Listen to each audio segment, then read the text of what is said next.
Saints, these are surely perilous times in which we are living, for men are lovers of themselves, vain, covetous, boasters, arrogant, proud, blasphemous, disobedient and disrespectful to parents, unthankful and unholy.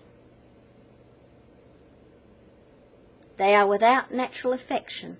They only love self. They are truce breakers, false accusers, morally incapable of restraint, fierce, despisers of those that are good.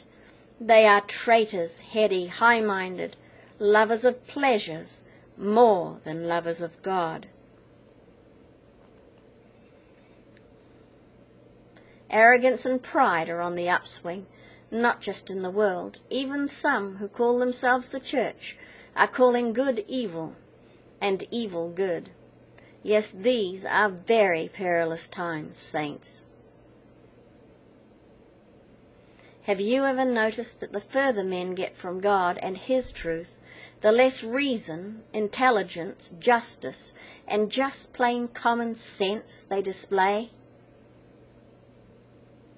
Gordon Brown negotiates with his friend Muammar Gaddafi and releases the Lockerbie bomber. Would you for a moment consider the countenances of these men?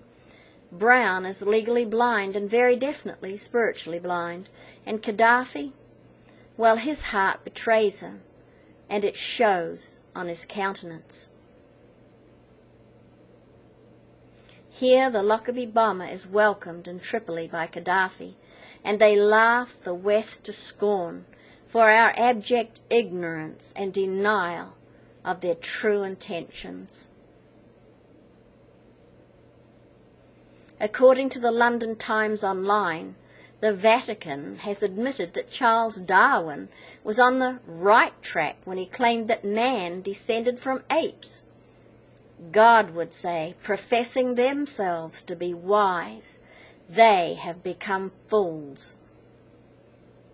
Consider the countenance of this man who leads millions astray from the truth of God. His eyes reflect his soul. Then we have yet another man vying with God, this time for the creator position. Controversial biologist Dr. Craig Ventner says that his U.S. researchers have overcome one of the last big hurdles to making a synthetic organism.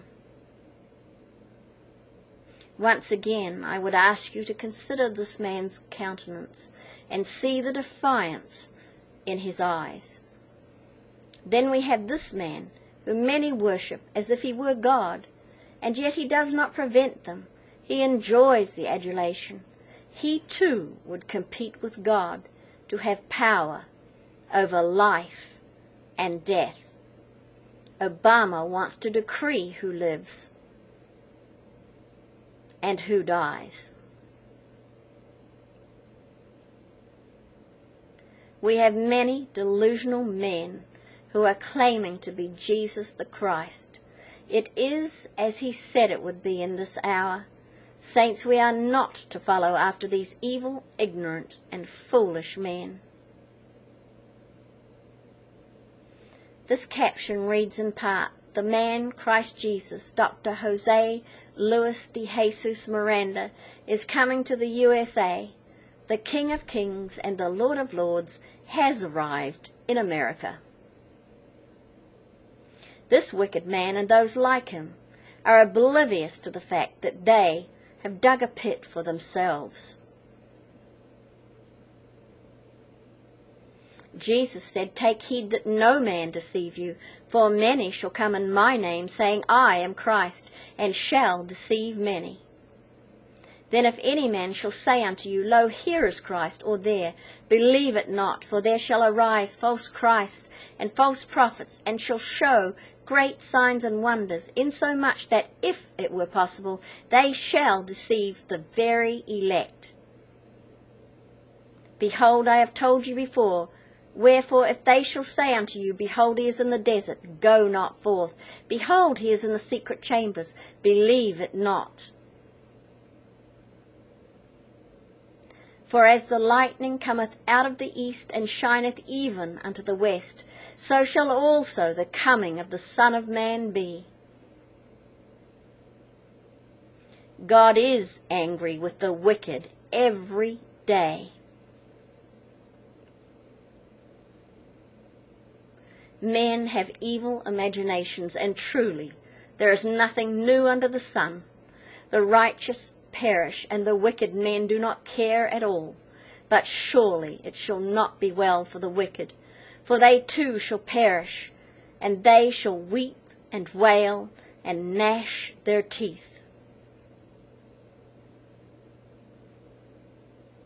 As surely as God confounded man at the Tower of Babel, he shall render asunder the kingdoms of men.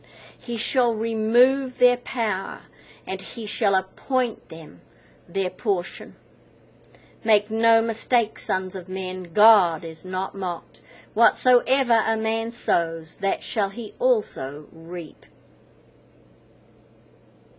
And he that exalteth himself as God shall surely be humbled.